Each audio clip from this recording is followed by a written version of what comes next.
The 9,397th meeting of the Security Council is called to order. The provisional agenda for this meeting is letter dated 13 September 2022 from the Permanent Representative of Armenia to the United Nations addressed to the President of the Security Council, S/2022/688. The agenda is adopted.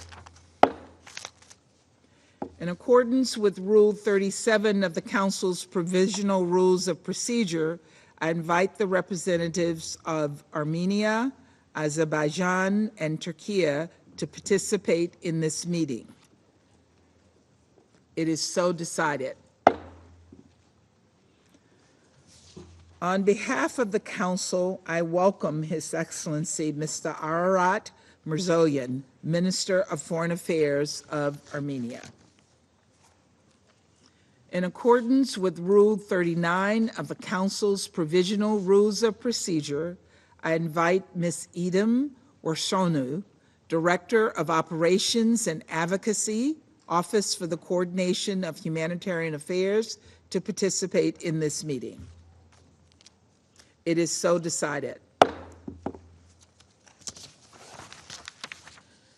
In accordance with Rule 39 of the Council's Provisional Rules of Procedure, I invite His Excellency Mr. Silvio Gonzato, Chargé d'Affaires of the Delegation of the European Union to the United Nations, to participate in this meeting. It is so decided. The Security Council will now begin its consideration of item 2 of the agenda. I now give the floor to Ms. Edem Warsonu.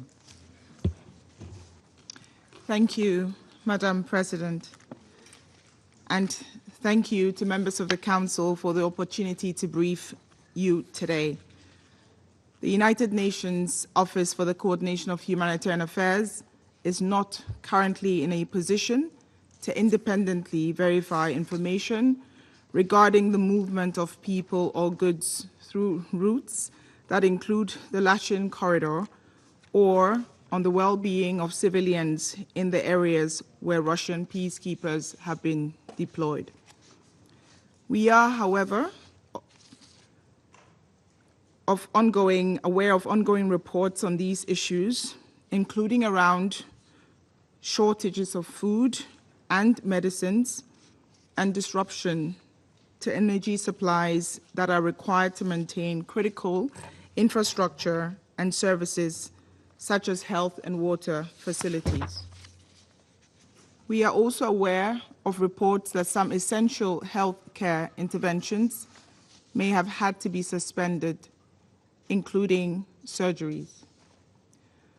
The Office for the Coordination of Humanitarian Affairs is in regular contact with the International Committee of the Red Cross, ICRC, which remains the only international humanitarian body that has access to the area. As the ICRC reported in their 25 July statement, they have been unable to transport humanitarian assistance through the Lachin corridor to the civilian population in the area or through any other route, including Agdam, for several weeks. Although medical evacuations continue, the ICRC has not been able to bring medical items into the area since the 7th of July, and their food deliveries stopped on the 14th of June. ICRC has highlighted concerning shortages of essential food items and life-saving medical supplies. Madam President, members of the Council, international humanitarian law is very clear. Parties must allow and facilitate the rapid and unimpeded passage of humanitarian relief for all civilians in need. They must ensure that humanitarian relief personnel have the freedom of movement required for their functions. What matters is that passage is as rapid as possible in the circumstances. It is therefore critical that the ICRC's delivery of humanitarian relief be allowed to resume through any available routes or routes. Madam President, the ICRC is doing everything it can, but as a single organization, it can only cover the most urgent needs. Other impartial humanitarian relief must also be allowed to reach civilians who need it, and a sustainable solution for safe and regular transit of people and goods must be found. Here I would reference the United Nations Secretary General's statement on the 2nd of August, in which he expressed particular concern about reports of the deteriorating humanitarian situation on the ground and called for urgent steps to facilitate access. It is incumbent on the parties not to impede or politicize any principled humanitarian effort. Responding to humanitarian needs is not an act of legitimization or recognition. It does not take sides, and it does not yield to political influence. OCHA will continue to engage with parties on humanitarian access to meet the essential needs of civilians in these areas, in the area. The United Nations country teams in both Armenia and Azerbaijan also maintain open channels with the authorities in those countries and stand fully ready to do everything they can to ensure a response to humanitarian needs. I thank you. I thank Ms. Warsornu for her briefing. I now give the floor to those council members who wish to make statements. I give the floor to the representative of Gabon. Merci Madame la Présidente. Thank you, Madam Je remercie la President. directrice I Edem thank Warsornu pour son Director exposé. Edem Warsornu Je for salue la, that briefing, and I la welcome présence the à cette presence réunion du ministre at des this Affaires meeting étrangères of the Foreign Affairs de Minister l'Arménie, of ainsi que Armenia des représentants and de representative l'Azerbaïdjan, of Azerbaijan de Turquie et le and délégué Turkey, de as well as the l'Union delegate européenne. of the European Madame la Union. Présidente, Madam President, nous sommes préoccupés par la we situation are deeply concerned humanitaire by the humanitarian situation des populations civiles of the vivant civilian dans le Karabakh. population living in Ces dernières, Nagorno-Karabakh. selon le dernier These, rapport du according to the latest CICR, reports of the sont ICRC, confrontés à des these pénuries de nourriture, civilians are de facing médicaments shortages of et de food, matériel médical, medicine, and de medical produits d'hygiène de première equipment, nécessité, essential ainsi que de hygiene services items, essentiels. as well as basic La situation est services. particulièrement urgente This pour is les personnes especially vulnérables, urgent à when it savoir comes les enfants, to vulnerable persons, les including malades, les femmes children, enceintes the et sick, les personnes pregnant âgées, women, dont and la the survie elderly, dépend presque the survival exclusivement of de l'aide whom humanitaire. depends almost exclusively Mon on pays humanitarian réitère aid. que My country l'humanitaire reiterates doit that être abordé en humanitarian priorité dans aid l'urgence must be et sans provided aucune politisation. urgently without any Les partis doivent s'en politicization. tenir The parties strictement à leurs must obligations adhere souscrites dans strictly le to their cadre du obligations droit international under humanitaire, international notamment humanitarian ne law, pas entraver l'accès des especially the personnels part humanitaires about not ni la hindering circulation des humanitarian personnes et des biens. access and freedom of movement of L'accès à persons la and région goods. du Karabakh doit Access to the absolument être Nagorno-Karabakh region garanti must pour be éviter de guaranteed in précariser order to davantage le quotidien des prevent further populations qui y vivent. jeopardization of the Il est lives of the également civilian population there. primordial It is que les also personnes malades crucial puissent that bénéficier sick de leur persons traitement be sans able to rupture de receive soins treatment et que without toutes disruption, les évacuations sanitaires, and that lorsqu'elles sont all nécessaires, health-related puissent evacuations, être when réalisées necessary, dans can les be conditions carried out satisfaisantes. under satisfactory Madame la conditions. Présidente, Madam mon President, pays reste my convaincu country remains que la convinced crise that entre the l'Azerbaïdjan crisis et l'Arménie between doit Azerbaijan être and résolue Armenia par les must voies du be dialogue resolved dans through le respect dialogue du droit international. while complying À with cet effet, international law. les discussions visant un règlement To politique this end, doivent se poursuivre en vue de discussions se on the political prémunir environment des should risques de continue in résurgence order d'un to conflit prevent armé the risk de grande of ampleur a et à new terme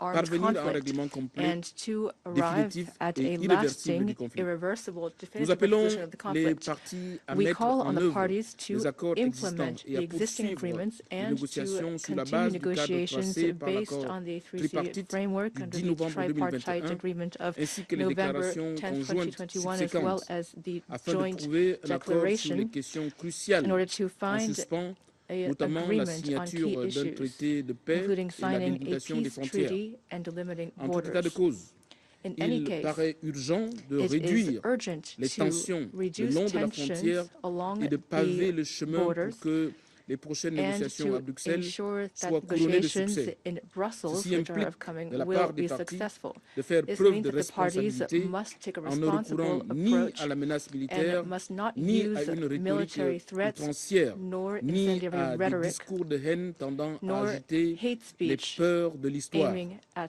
Pour terminer, bringing back the je fears of voudrais history. appeler toutes les In parties conclusion, I'd like to à call on all capitaliser les parties résultats positifs to de mai build et on juillet the dernier positive progress afin from May d'avancer and June résolument in order vers la paix to et steadily la progress normalisation des toward relations entre les peace deux pays. and normalization between the Mon two pays countries. My salue country l'ensemble des facilitateurs commends et all of encourage the les initiatives facilitators and régionales encourages à même de regional promouvoir initiatives la in order construction to d'une paix durable. promote Je vous the remercie. building of a lasting peace. Thank you. I thank the representative of Gabon for their statement. I give the floor to the representative of Brazil. Thank you, Madam President. Madam President, dear colleagues, I thank Mrs. Osorno for her update on the situation in the Lachin corridor. I also welcome the delegations of Armenia, led by its foreign minister, of Azerbaijan, Turkey, and the European Union. We are concerned about reports on the deterioration of the humanitarian situation in Karabakh. Of special concern are the reports on further tightening of the roadblock last June, preventing assistance to the civilian population, including vulnerable individuals and those in poor health conditions. Brazil reaffirms its commitment to the respect for the sovereignty and territorial integrity of Armenia and Azerbaijan within their internationally recognized borders. Measures to reinforce border controls, however, must take into account basic principles of humanitarian law in order to prevent or limit the suffering of innocent civilians. We recall that the persistence of the current stalemate, regardless of its causes, threatens the well-being and the lives of thousands of people. We urge the parties to explore mechanisms to ensure unimpeded humanitarian access to Karabakh, including the feasibility of the Agdam-Kankendi route. We consider it essential to find an urgent solution to the crisis, which may become even worse in the coming months with the approach of winter. Madam President, Brazil understands that this conflict originates from a complex situation that extends over generations. Thousands of people lost their lives. We believe that it is necessary to stop this cycle of violence, which implies abandoning the aggressive rhetoric adopted by some of those involved and strengthening confidence-building measures. Brazil, with its vibrant community of Armenian descent, encouraged the preservation of dialogue channels between the parties and underscores its support for the terms of the ceasefire agreement. The Trilateral Declaration of November 9, 2020, offers a roadmap for peace building. It is essential that the parties adhere to the commitments assumed at the time and remain engaged in the pursuit of a definitive solution to the conflict. This Council should follow developments there with close attention and a committed willingness to help where possible. Thank you. I thank the representative of Brazil for their statement. I give the floor to the representative of France.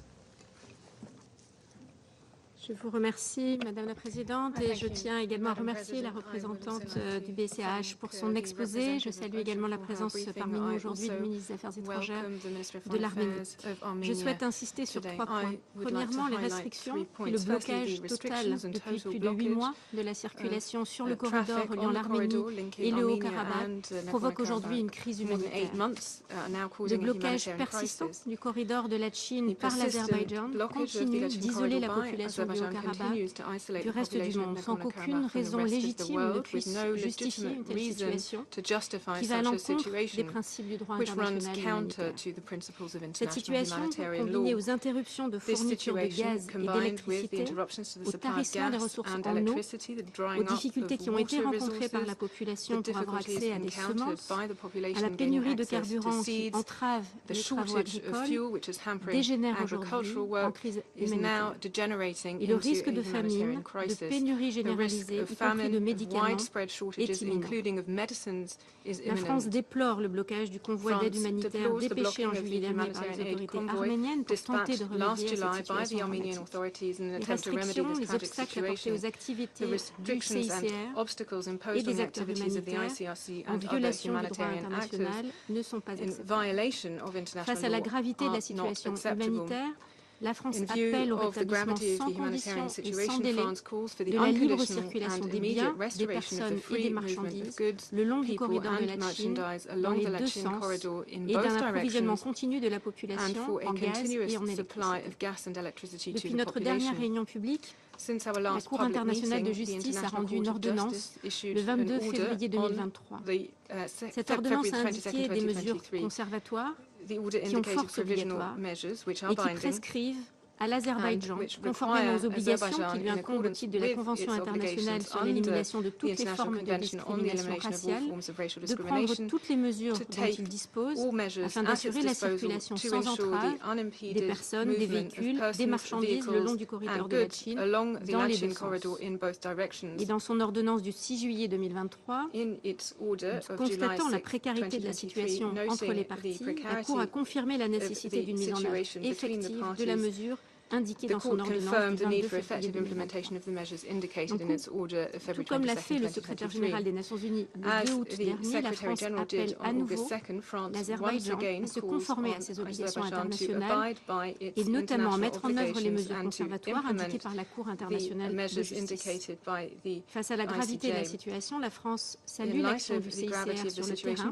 Elle renforcera son appui à cette organisation et la France demande l'accès immédiat, libre, sans entrave des organisations humanitaires et des agences des Nations Unies aux populations concernées et la réouverture du corridor de la Chine. Madame la Présidente, la France reste par ailleurs pleinement engagée pour favoriser une paix durable et juste dans la région.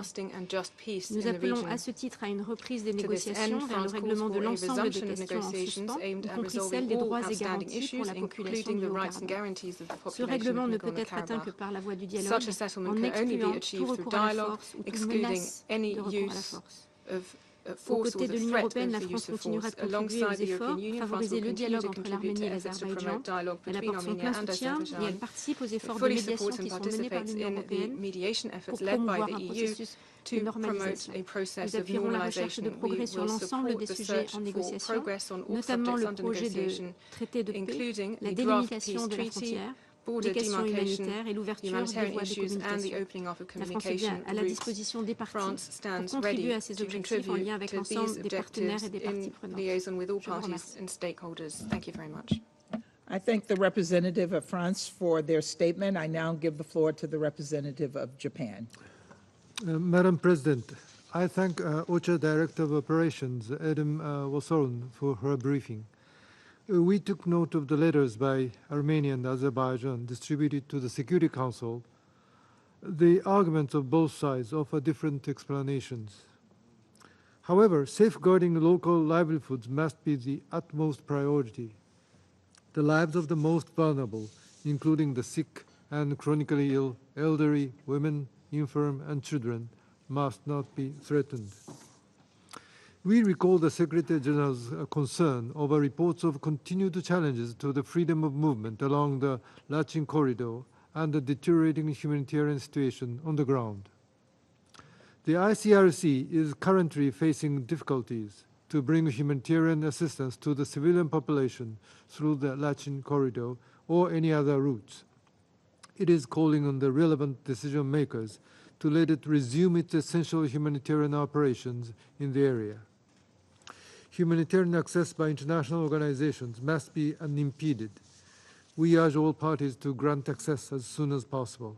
In addition, the ICJ indicated provisional measures on 22nd February 2023 related to ensuring unimpeded movement of persons, vehicles, and cargo along the Lachin corridor in both directions. We reiterate our consistent position that the rule of law must be upheld and that any nation must abide by international law, including the UN Charter and international humanitarian law. Madam President, the final settlement of the conflict between Azerbaijan and Armenia is crucial for peace and stability in the Caucasus region. The Security Council, which is tasked with maintaining international peace and security, should be committed to this issue. Dialogue between Armenia and Azerbaijan is important. We hope that it will allow issues related to their dispute to be resolved peacefully in accordance with international law. Thank you. I thank the representative of Japan for their statement. I now give the floor to the representative of Ghana. Madam President, I would like to begin by thanking you for convening this meeting on the situation in Nagorno-Karabakh. We have listened carefully to the briefing provided by Ms. Edem Wasonu, OCHA Director of Operations, and which were encouraged and enhance United Nations engagement to support the parties to find a durable solution to the long-standing conflict that continues to rupture the peace of the region.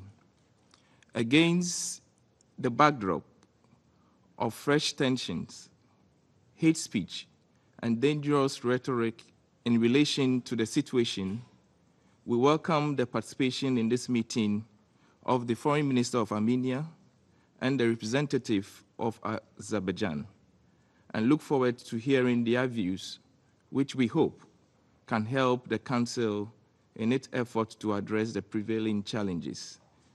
We equally welcome the participation in this meeting of the representatives of Turkey and the representative from the delegation of the European Union to the United Nations.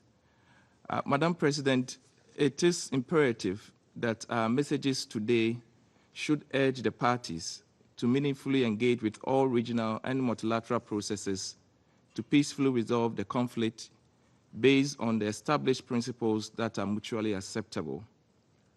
We recall here previous effort by regional actors, including the ceasefire declared in a trilateral statement agreed to by the leaders of Armenia, Azerbaijan, and the Russian Federation on 10th November 2020, and emphasized the urgent need for the parties to recommit to its full implementation. As we have underlined previously, we encourage strong international mediation efforts appropriately framed and supported to help douse the flames of intense animosity, mutual distrust, and discontent between the parties, and facilitate an effective political process for peace. We encourage the Secretary General's Good Office's role, urge the reactivated engagement of the OSCE's Minsk Group's co-chairs, and note the positive role of the Collective Security Treaty Organization. We further encourage the parties to fully embrace ongoing mediation efforts and talks under the auspices of the European Union Council. The outcomes of these discussions, including the demarcation and delimitation of borders, will help, we believe, to reduce tensions, facilitate the normalization of relations, and set the stage for negotiating a future Armenia-Azerbaijan peace treaty. We hold that an open military confrontation and war serves no one's interest, including that of the parties. Rather, it exacerbates the suffering of civilians, particularly women, children, the elderly, another vulnerable segment of the population. Madam President, on that score, it is paramount that we work with all the parties and concerned actors to ensure unimpeded access by humanitarian actors to the population in the region, as well as their access to goods and services. The Latin corridor and other acceptable viable routes are vital in this endeavor and serve as a critical link to ensuring the right of access to health, essential services and goods, and to freedom of movement. We therefore urge the effective implementation of the orders of the International Court of Justice, ICJ, including the orders issued on 22nd February 2023 and reaffirmed on 6th July 2023, related to the measures to ensure unimpeded movement of persons, vehicles, and cargo along the Latin corridor in both directions. We reiterate that action that could potentially induce a humanitarian catastrophe and needlessly put civilians at risk undercut our shared values and violate international norms, including international humanitarian law and international human rights law. Madam President, for the sake of international peace and security, we call on the parties to immediately de-escalate the situation, guarantee the security, rights, and freedoms of all ethnic populations, and the right of all others who have been displaced to return. Finally, both parties must respect their obligations by refraining from actions that foster mistrust, erode confidence, and complicate efforts to find an amicable settlement to this cyclical conflict. I thank you. I thank the representative of Ghana for their statement. I now give the floor to the representative of Albania. Thank you very much, Madam President. And let me also thank Ms. Wosornou for the briefing. Since the last meeting of the Security Council on this issue in December last year, there has been new developments, some of them positive and very encouraging. We welcome and applaud the intensification of the Armenia-Azerbaijan normalization process. Following the negotiations on a peace treaty that were held in the United States in early May, leaders of both countries have had meetings in Brussels and other European capitals. The leaders of Armenia and Azerbaijan have reconfirmed publicly their firm commitment to the 1991 Almaty Declaration and the territorial integrity of their countries. Given the heavy past, this firm commitment by both countries to respecting each other's sovereignty and territorial integrity as neighbors, and their readiness to deal and solve the disputes by peaceful means, based on the respect of the UN Charter and international law, is of paramount importance. We welcome the commitment of both parties for a long-term negotiation plan for a comprehensive peace agreement. And as stated by the President of the European Union, Charles Michel, only 1 month ago, current efforts represent, and I quote, one of the most comprehensive and vigorous stages of negotiations between Armenia and Azerbaijan. In this respect, we welcome plans for the construction of a railway connection, which should take place without delay. We want to believe that parties will be swift to take the offer and the readiness of the EU to contribute financially for this project. Establishing a rail link could prove a strong confidence-building measure and symbolize cooperation to advance shared interests, laying the grounds for further diplomatic and economic cooperation between Armenia and Azerbaijan. In our view, this is what both countries need, what their populations deserve, and what the region must have. Madam President, we are well aware that the road is still uphill and bumpy, and a number of problems still persist. As we have seen in various reports, and as we heard from Ms. Wosornou, parties continue to express serious concerns. Tensions have continued near the Armenian-Azerbaijani border, and there are important pending issues that need particular and continued attention. We have been following very closely the recent development in the Lachin Road. We note that on this issue, the positions of the two countries differ sharply. From January to August this year, there have been close to 60 letters addressed by both parties to the Security Council.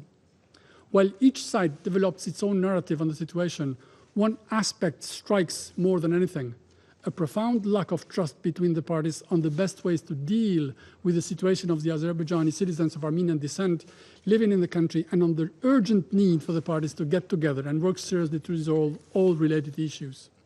We reiterate our principled position on humanitarian needs must not be politicized. They must not be used to resonate other grievances. Humanitarian needs anywhere, including in the Karabakh region, should only be met. We are absolutely confident that there is enough room to discuss, on one hand, openly and seriously, all issues related to the expressed humanitarian concerns, the freedom of movement through the Lachin Road, including by exploring other possibilities, and, on the other hand, any legitimate security concerns. We believe that when humanitarian issues are at stake, everything must be done. Every option must be explored, including, in this respect, the use of other roads, such as the proposed one from Agdam to Kankendi, for the same and only purpose, the delivery of goods to the region to respond quickly and responsibly. We strongly encourage efforts from both sides to ensure that the needs of the population are met. In a broader prospect, we think that parties should work with the same sense of urgency to deal with all other issues, to delimitate their border, demine and demilitarize it through good faith cooperation in order to provide the necessary sense of security, avoid accidents and incidents which, given the volatility of the situation, could quickly lead to heightened tensions and clashes. Parties should avoid unnecessary speculation and heightened rhetoric, and above all, serve the main purpose, advance towards building a future in cooperation and friendship. We know that the legacy of the 30 years of a painful frozen conflict will not be overcome overnight. But the new realities and the determination shown recently by the parties must be fully exploited. In the most friendly and sincere way, we urge both parties that instead of competing on the communication front in a non-productive blame game, they should get together to work to establish more cooperation, more contacts at various levels, make steps that will establish an increased confidence and help address all issues. Nothing should come across to this prospect, which in our view is the only way conducive to having a new and positive reality in the Armenia-Azerbaijani relations. In this respect, we also encourage direct talks between the representatives of the Armenian community in Azerbaijan and the government.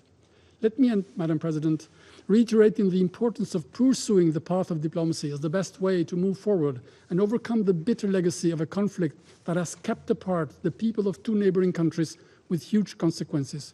It is high time to invest in shared benefits, and I thank you. I thank the representative of Albania for their statement, and I give the floor now to the representative of China. Thank you, Madam President. 我感谢沃索尔努 I 主任 thank 的通报， Director Wasornu for the 欢迎 briefing. 亚美尼亚 I 外 also 长 welcome 米尔佐 the 扬阁 Foreign 下 Minister of 和阿 Armenia, 塞拜 His 疆代表 Excellency 出席 Mr. 今天的会议。 Mirzoyan, and the representative of Azerbaijan. 中方注意到亚美尼 China 亚 takes 与 note 阿塞 of 拜 the 疆 recent letters 近 from 期就 Armenia 拉 and 钦走廊局 Azerbaijan 势 to the 分 President 别 of 写 the 给安理会 Security 主席 Council 和联 and 合 the 国秘 Secretary 书长 General 的 of the 信， UN on the situation 也 in the 注意到 Lachin 秘书长发 corridor. 言人 We 近 also 日 take note of 发 the 表的 recent 声明。 statement by the spokesperson for the Secretary 中方一直 General. 密切关注局势 China 发展， has been following closely 一 the 贯主 developments 张 in the 围绕拉 situation 钦走廊 and 的争议 consistently 应该 advocates 通 that 过对 disputes 话协商 concerning the Lachin 加以 corridor 解决。 should be settled through 希望 dialogue 并 and 相信 consultation. 有 We 关 hope 方面 and 能够 believe 通 that the 过外 parties 交努力 concerned will 妥 properly 善解 settle 决 all issues, 包括人 including 道 the 局势 humanitarian 在内的 situation 所有 through 问题。 diplomatic efforts. 亚美尼亚与阿塞拜 Armenia 疆 and 比邻而 Azerbaijan 居， are 通过 neighbors. 合作实 It 现 is 共 in the 同安全 fundamental interest 和 of 共 both 同发展 countries to achieve 符合 common 两国的 security 根 and 本 common 利益。 development through cooperation. 近年来，亚美 In 尼亚、 recent 阿塞 years, 拜疆和俄罗 Armenia, 斯 Azerbaijan, 先 and 后 Russia 发表 have 4份 successively 联合声 issued 明， 4 joint statements, 分别就停止 making 敌对、 arrangements 经济和 respectively 交通 for 合 the 作 cessation of 以及边 hostilities, 界等问题 economic and 作 transport 出安排。 cooperation, and border issues, among others. 近期，亚阿双 Recently, 方还在有 Armenia 关方 and 面的斡旋 Azerbaijan 下 have 进行 carried 了 out 一 a 系列 series 的 of 接 engagement 触 and 对 dialogue 话， through the mediation of 体 relevant 现了 parties, 两国通过外交途 demonstrating the 径 political 和 will 平解 and 决争 concrete 议问题 actions 的 of both 政 countries 治意愿 to 和 resolve 实际行动。 issues in dispute peacefully through diplomatic means. 我们鼓励亚美尼亚 We 和阿 encourage 塞拜疆 Armenia and 在 Azerbaijan 4份 to 联合声 continue 明 to meet each 和 other 前一时 halfway 期 on 努 the 力的 basis of 基 the 础 4上， joint statements 在 and the 俄罗斯 efforts 等有关方面 made 的 in the 斡旋下， previous period and under the mediation of relevant parties, including Russia, and to properly settle the disputes between them in accordance with universally recognized international law and the norms governing international relations. China supports any diplomatic efforts conducive to realizing this goal and will play a constructive role in this regard. Thank you, President. I thank the representative of China for their statement, and I now give the floor to the representative of Malta. Thank you, President. I thank Director Vosorno for her briefing. Malta is deeply concerned about the situation in the Nagorno-Karabakh region and the ensuing humanitarian situation aggravated by the blockade of the Lachin corridor. It is deplorable that citizens in the region continue to be deprived from essential goods such as food, medicine, and fuel, which has impacted the functioning of medical and education institutions. Malta calls for the immediate and unconditional end to this blockade. The implications of the situation on the local population and the lack of humanitarian access to the region is serious and will only worsen as time goes by without any form of redress or remedy. Unimpeded humanitarian access must be given. We appeal to the Azerbaijani authorities to restore free access to the Nagorno-Karabakh region and refrain from further violations of the trilateral statement of 9 November 2020, international humanitarian law and orders by the International Court of Justice. We also take note of the expressed readiness of the Azerbaijani authorities to also supply goods via the city of Agdam. This should not be seen as an alternative to the reopening of the Lachin corridor. Malta calls for an immediate de-escalation of the situation and highlights the importance of reconciliation between both parties in order to prevent unnecessary hardship and loss of life. Everyone must have easy access to basic and essential goods, especially society's most vulnerable groups, including women, children, the elderly, and persons with disability, who should be effectively protected and their well-being prioritized. Women and girls who are internally displaced or are in a refugee-like situation often face intersecting forms of discrimination and have limited access to education, employment, healthcare, and housing, and are inadequately protected from gender-based violence. Malta strongly believes that humanitarian access must not be politicized under any circumstance by any of the actors involved and continues to support and commends the work carried out by the ICRC in the region and by local women organizations that have provided services to victims of domestic violence, psychosocial support, and sanitary and hygiene products. Malta remains fully committed towards constructive dialogue between Armenia and Azerbaijan to a long-lasting peace and stability in the South Caucasus. We encourage confidence-building measures by both the Armenian and Azerbaijani leadership to overcome differences and guarantee the safety and security of citizens in the region. Armenian women, in all their diversity, continue to be marginalized in all stages of peace and reconstruction processes. Only inclusive dialogue and diplomacy can ensure a peaceful settlement to the situation and assure an outcome that is beneficial for the people. In this context, Malta encourages the direct engagement between both sides in attempts to reach a quick resolution to the conflict. Malta reaffirms its support for a negotiated and comprehensive solution for the Nagorno-Karabakh conflict and is supportive of the efforts by the OSCE Minsk Group in pursuing this objective. The continued engagement by the EU in facilitating the peaceful resolution of issues between both sides is strongly commended. There is no other viable way forward but to continue working together to overcome the differences and to guarantee the safety and security of citizens in the region. In conclusion, Malta reiterates its call for the immediate removal of the blockade imposed on the Lachin corridor and for restoring of freedom of movement of people and goods in the Nagorno-Karabakh region, both ways. We continue to fully support efforts leading towards sustainable peace, security, and prosperity. Thank you. I thank the representative of Malta for their statement, and I now give the floor to the representative of Switzerland. Madame la Présidente, la Suisse remercie Madame thanks Vosorno Mrs. pour son Hornu for her intervention et statement and exprime sa expresses its reconnaissance appreciation pour for le the travail indispensable indispensable work du Bureau de la of the Office coordination for des the affaires Coordination of humanitaires Humanitarian OCHA. Affairs, or OCHA. Nous souhaitons la We bienvenue à son welcome His Excellence le Excellency the ministre des Minister Affaires of Foreign étrangères de Affairs of l'Arménie, ainsi qu'aux Armenia, as well as représentants de representatives l'Azerbaïdjan, of de la Azerbaijan Turquie and et de Turkey l'Union européenne. and the EU. La Suisse soutient un Switzerland règlement supports a pacifique peaceful des settlement différends of entre differences l'Arménie between et Armenia l'Azerbaïdjan and et salue les Azerbaijan efforts and déployés commends à the cet efforts égard made by the parties and several diplomatic players in this respect. We regret the renewed tension over the last few months. In this context, we are deeply concerned by the increasing deterioration of the human situation in the area following the restrictions on access through the Lachin corridor. Women, men, and children are finding themselves in an increasingly difficult position faced with a shortage of medicines and products essential to their survival. Restrictions on access have a profound impact on the most vulnerable, especially children, the sick, the elderly, people with disabilities, and pregnant women. The situation is untenable and must be resolved without delay. It is vital to restore the free passage of civilians and essential goods.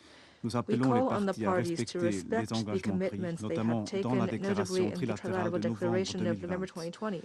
La Cour internationale de justice a demandé à ce que l'Azerbaïdjan prenne toutes les mesures dont il dispose afin d'assurer la circulation sans entrave des personnes, des véhicules et des marchandises le long du corridor de Lachin dans les deux sens. Nous appelons au respect des décisions de la Cour.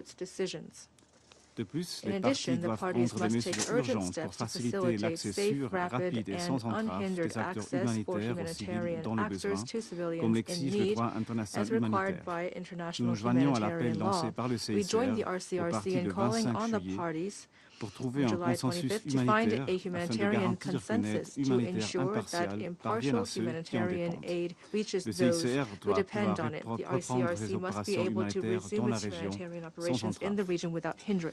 Madame la Présidente, nous reconnaissons les efforts diplomatiques entrepris en vue d'une paix durable entre l'Arménie et l'Azerbaïdjan. La poursuite d'un dialogue constructif et la mise en œuvre des accords sur le terrain sur la base du respect de la souveraineté et de l'intégrité territoriale, ainsi que sur la protection des droits des minorités, reste fondamentale afin d'instaurer un climat de confiance pour trouver une solution sur le long terme.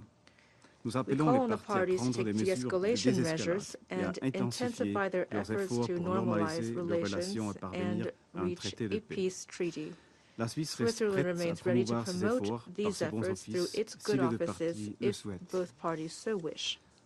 En tant que Conseil, nous devons faire tout ce qui est en notre pouvoir pour soutenir les efforts pour résoudre pacifiquement les différends restants et empêcher qu'une catastrophe humanitaire ne se développe. Je vous remercie.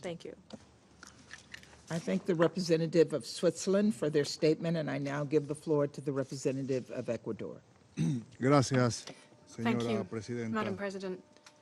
Agradezco la exposición I'm grateful informativa for the informative del briefing director de operaciones de delivered by the OCHA. Director of Operations of OCHA, Edem Basornu. Reconozco la presencia I del acknowledge ministro de the Relaciones presence here of the Exteriores de Minister of Foreign Armenia Affairs of Armenia y de los representantes de and the Azerbaiyán, representatives of Azerbaijan, y la Turkey, Unión Europea. and the EU. El Ecuador toma nota de Ecuador las takes cartas de note Armenia y of Azerbaiyán the letters from sobre la Armenia and situación en Azerbaijan el corredor on de the Lachin, situation in the Lachin corridor, circuladas en el Consejo de Seguridad circulated el 11 to y the Security 14 de Council on agosto August de 11th and 2023, 14th of respectivamente. 2023, respectively. Observamos con preocupación los We informes note with concern sobre la problemática reports relacionada con la of libertad de problems movimiento en related el to corredor freedom of de movement in the Lachin, Lachin corridor, la cual repercute gravemente which sobre la has situación a serious humanitaria impact on the y amenaza humanitarian con situation desestabilizar la and región. risks destabilizing the Las region. implicaciones que esta situación tendría para el implications of suministro de this artículos de situation primera necesidad como for the alimentos y basic, medicinas a for la the supply of basic población necessities such as food and local son medicines sumamente to the local preocupantes. population Hacemos en are of great consecuencia un llamado a las concern. We partes therefore call on a the que parties cumplan con los to acuerdos comply expresados with the agreements en la expressed declaración in trilateral the del 9 Trilateral de Declaration noviembre of de November 9th, 2020 a 2020, partir del cese al fuego based mediado on por the Rusia Russian-mediated y a ceasefire, que se adopten medidas urgentes and para to facilitar el acceso urgently para la entrega de ayuda adopt humanitaria measures to a la facilitate población access civil. for the delivery of Reiteramos la humanitarian aid to the posición del civilian Ecuador population. We que en reiterate todos los casos Ecuador's las partes position that in all cases, cumplan con las providencias parties y must comply decisiones with the orders del and principal decisions órgano judicial of de the esta organización. principal judicial organ of this Recordamos, por tanto, organization. las órdenes de la We Corte therefore recall the Internacional de orders of the Justicia International sobre Court of este caso, Justice on this case, incluidas including las de febrero those y of julio de February and 2023 July 2023, relacionadas con las medidas para in garantizar la relation to circulación measures sin to obstáculos ensure the de unimpeded personas, vehículos y movement carga of people, a lo largo vehicles del and corredor cargo de along Lachine en the ambas Lachine direcciones. corridor in both directions. Instamos a las partes a que aceleren los We esfuerzos urge the de parties paz to speed anclados en up los their derechos efforts humanos to peace y que anchored se in human abstengan de rights cualquier acción que pueda and to exacerbar las abstain from any tensiones actions y that deteriorar la could situación exacerbate humanitaria tensions y and de deteriorate seguridad the de la humanitarian and población civil. security situation for the El Ecuador civilian hace population. votos para que continúen Ecuador los hopes esfuerzos de negociación that en búsqueda de negotiation una efforts solución will continue sostenible in search of a que sustainable permita desescalar solution to the las conflict, which tensiones, will cumplir allow con los acuerdos tensions to be alcanzados en de-escalated 2020 in y compliance with asegurar una agreements reached in circulación libre y 2020 segura and a to ensure the través free del and safe corredor de movement Lachine. through the Lachine Por corridor. ello, reiteramos To nuestro this end, respaldo we para que se reiterate our support revitalicen y for the fortalezcan los esfuerzos de revitalization paz and en el strengthening marco del of Grupo de peace Minsk efforts de la under the Organización para la framework of Seguridad the Minsk y la Cooperación group de Europa, of the Organization OCES, for Security and y Cooperation en in Europe, todos the los marcos, OSCE, iniciativas and y herramientas de in solución all pacífica available disponibles, frameworks, initiatives, incluyendo and los tools esfuerzos for de paz peaceful de la settlement, Unión Europea. including the Muchas peace gracias. efforts of the European Union. I thank you. I thank the representative of Ecuador for their statement, and I now give the floor to the representative of United Arab Emirates. السيدة الرئيسة Madam President, بداية أشكر السيدة I thank وسورنو على Ms. Wuzorno إحاطتها الوافية for وأرحب her بمشاركة thorough معالي وزير briefing, and I خارجية welcome the أرمينيا participation وممثلي of كل من His أذربيجان وتركيا Excellency, والاتحاد الأوروبي في Minister هذا of الاجتماع. Foreign Affairs of Armenia and the تتابع representatives of دولة Armenia الإمارات and أن تتبع Azerbaijan تطورات الوضع and the على EU الحدود بين in this أرمينيا meeting. The United Arab وأذربيجان. Emirates is وأحيطت closely following the الأمن evolving بالرسائل situation الموجهة along the خلال border between الأسبوع Armenia الماضي and من Azerbaijan أرمينيا and has لرئيس taken مجلس note الأمن of the letters وكذلك sent من in the past أذربيجان week إلى on الأمين العام developments in the بشأن region, both from التطورات في Armenia المنطقة. to the President of the كما Security أحطنا Council علما and from ببيان Azerbaijan الأمين to the العام في Secretary 2 General. من We أغسطس also take note إذ of the نثمن Secretary General's دعوته statement لتسهيل مرور dated the المساعدات 2nd of August الإنسانية and appreciate his لمن هم call في to أمس facilitate the الحاجة passage of إليها. humanitarian aid to those in ونشير need. هنا إلى دور Furthermore, الأمم we المتحدة acknowledge بتقديم the المساعدة role of the United الإنسانية على Nations in النحو المنصوص providing عليه في humanitarian قراري assistance الجمعية as العامة stipulated in General رقم Assembly resolutions 182 على 46 و114 على 58 182 and 58/114. The UAE stresses the need to provide basic goods such as food, medicine and fuel, and ensuring that these items reach those in need, as well as necessary medical assistance and care in a timely manner. We commend the efforts of the International Committee of the Red Cross, and we welcome the resumption of medical evacuations. Madam President, we remain concerned about the tensions between the two sides, and once again we call on all parties to de-escalate and exercise restraint. It is imperative to avoid unilateral measures or rhetoric that could result in dire humanitarian consequences or impede the achievement of a lasting peace. Therefore, we call for the two parties to continue resolving their differences peacefully through dialogue and diplomatic means, in line with international law, international norms, and the United Nations Charter.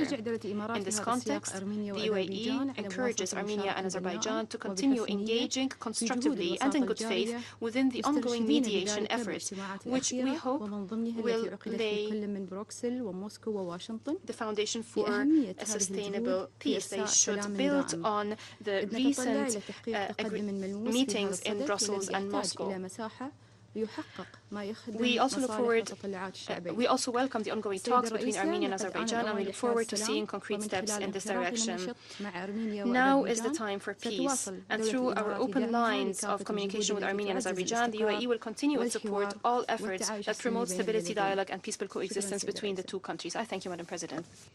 I thank the representative of United Arab Emirates. I now give the floor to the representative of Mozambique. Madam President, Mozambique thanks the United States Presidency for convening this important meeting. Our gratitude is extended to the OCHA Director of Operations and Advocacy, Ms. Adam Wosorno, for the updates she has just shared with us. They provide further insight into the difficult humanitarian situation in the Nagorno-Karabakh region. We welcome the participation in this meeting of His Excellency Mr. Ararat Mirzoyan, Minister of Foreign Affairs of the Republic of Armenia. We also welcome the presence of the representatives of Azerbaijan, Turkey, and the delegation of the European Union to the United Nations. Madam President, we have taken note of the content of the letter from the Permanent Mission of the Republic of Armenia, dated 11 August 2023, as well as that from the Permanent Mission of the Republic of Azerbaijan, dated 14 August 2023, both addressed to the Secretary General of the United Nations and to the President of the Security Council. In this regard, Mozambique wishes to express our deep concern over the reported difficulties faced in the delivery of humanitarian assistance to people in need in the Nagorno-Karabakh region. We believe it is the primary responsibility of all states under international humanitarian law to protect civilians in conflict situations by ensuring, inter alia, the provision of essential services, including food and health care. We therefore urge Armenia and Azerbaijan to ensure that vulnerable populations have unimpeded access to humanitarian aid. We call on the parties involved to remain committed to the agreements reached so far, including the trilateral declaration of 9 November 2020 made by Armenia, Azerbaijan, and the Russian Federation. More importantly, we appeal to the parties to abide by the relevant decisions of the International Court of Justice on the matter. It is our strong belief that bilateral issues between the two countries must be resolved through diplomatic means so as to foster mutual trust and achieve a peaceful and lasting solution to the conflict in full respect of their sovereignty, territorial integrity, and independence. Madam President, Mozambique attaches great importance to the role of the regional and international actors which have been actively involved in supporting and facilitating the peace process between the Republic of Armenia and the Republic of Azerbaijan. In this regard, we encourage their continuous and active engagement in seeking that the parties return to negotiations and avoid hostilities in the supreme interests of peace and for the benefit of good neighborliness of their two peoples and countries. We highly value the continuation of the good offices of the Secretary General. In the same vein, we strongly encourage the peace mediation efforts of the Minsk Group of the Organization for Security and Cooperation in Europe and the European Union for the normalization of relations between Armenia and Azerbaijan. I thank you, Madam President.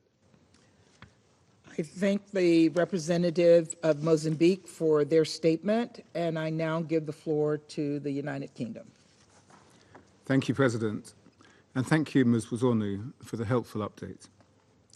I also welcome the participation by Armenian Foreign Minister Mirzoyan and the representatives of Azerbaijan, Turkey, and the European Union at this meeting.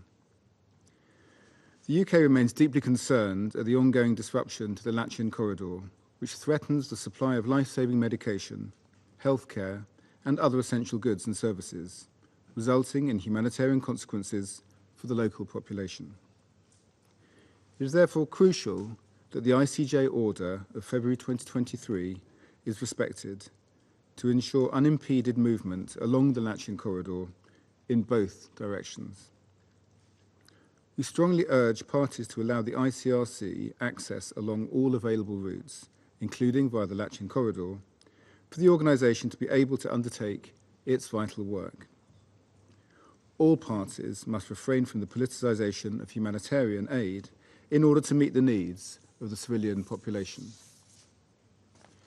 We warmly welcome the ongoing internationally mediated negotiations between Armenia and Azerbaijan towards a peace agreement, hosted most recently by European Council President Michel last month, and we also welcome the efforts of the United States in this regard, with high-level engagement from Secretary Blinken. We urge all parties to redouble their efforts in these talks towards a lasting settlement. It is only diplomacy, in the spirit of the UN Charter, that will bring both sides closer to peace. Thank you. I thank the representative of the United Kingdom for their statement. I now give the floor to the representative of Russian Federation. Thank you, Madam President. Благодарим директора по операциям Управления по координации гуманитарных вопросов ООН Эдем Вассорну for the briefing.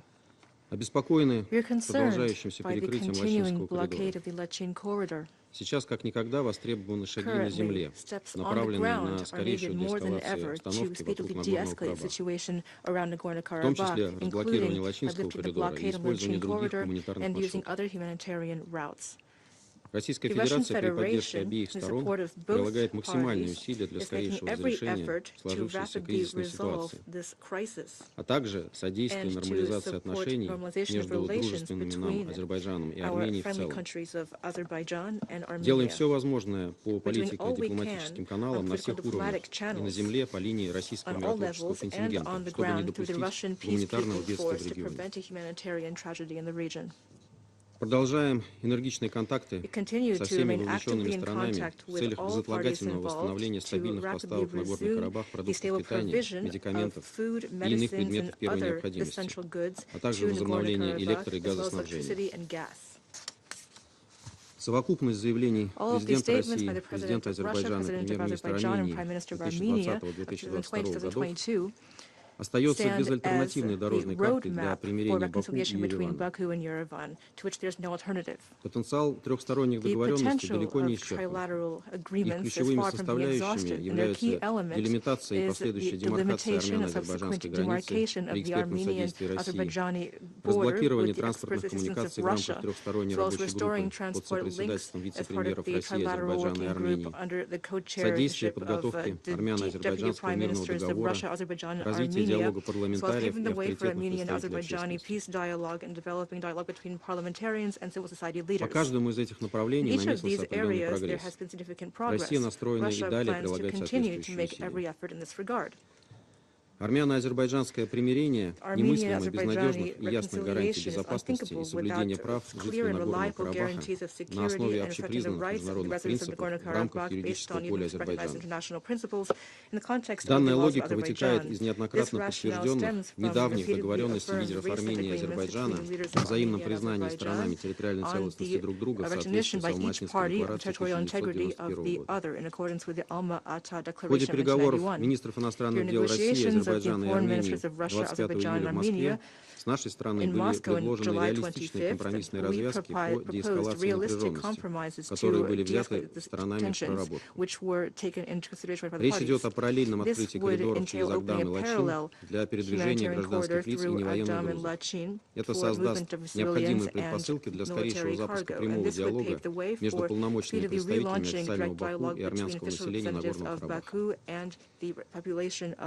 Не менее востребованными представляются обоюдные обязательства сторон воздерживаться от политизации сугубо гуманитарных вопросов. Рассчитываем, что все участники процесса найдут в себе политическую волю преодолеть разногласия для облегчения бедственного положения десятков тысяч жителей Нагорного Карабаха и налаживания устойчивого диалога в формате Баку-Степанакерт. Госпожа председатель, мы готовы работать со всеми ответственными игроками, заинтересованными в нормализации ситуации вокруг Нагорного Карабаха и в армяно-азербайджанском примирении в целом. Те, кто искренне придерживается этого сценария, основывающегося на коренных интересах азербайджанского и армянского народов, должен оставить в стороне любые геополитические и разного рода внутриполитические соображения. Призываем также со всей ответственностью подходить к использованию в этом контексте площадки Совета Безопасности. Проблемы в любом случае должны решать между собой Баку и Ереван. И никакие навязанные извне схемы и развязки их диалог не заменят. Со своей стороны будем и дальше его поощрять, приближая стороны к искомому добрососедскому решению, в том числе задействуя возможности российского миротворческого контингента.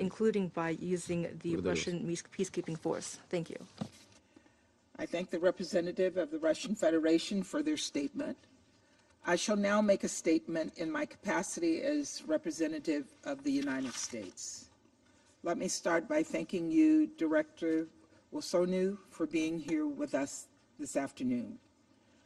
Colleagues, the United States is concerned about the humanitarian situation in Nagorno-Karabakh, and we're deeply troubled by the closure of the Lachin corridor, which has cut off access to essential goods and exacerbated the humanitarian situation. Access to food, medicine, baby formula, and energy should never be held hostage. We urge the government of Azerbaijan to restore free movement through the corridor, so commercial, humanitarian, and private vehicles can reach the population of Nagorno-Karabakh. We also note the possibility of compromise on additional routes for humanitarian supplies, and understand that since last December, the ICRC has facilitated medical transfers for more than 700 people in need of medical care, thanks to a critical lifeline for medically vulnerable individuals through the Lachin corridor.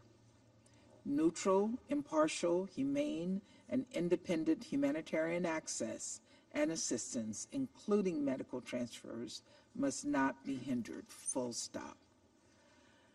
Colleagues, I want to stress the need for the parties to continue talks aimed at a lasting, peaceful resolution to the conflict and the normalization of relations between Armenia and Azerbaijan.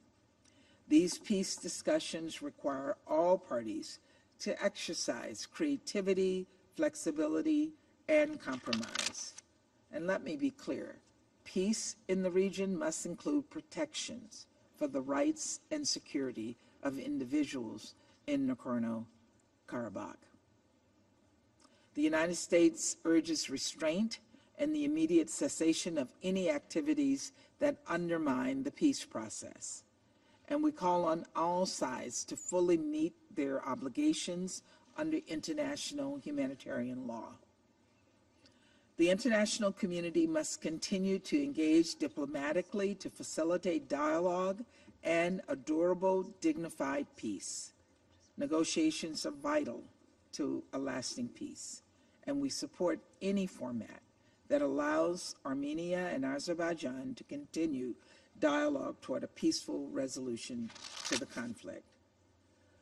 We encourage all parties to engage in direct talks, including between officials in Baku and representatives of the population of Nagorno-Karabakh. The United States is committed to promoting a peaceful, democratic, and prosperous future for the South Caucasus region. and we will continue to engage bilaterally and multilaterally with all partners to help build this brighter future. Thank you. I resume my functions as President of the Council. I now give the floor to His Excellency, Mr. Ararat Mirzoyan, Minister of Foreign Affairs of Armenia.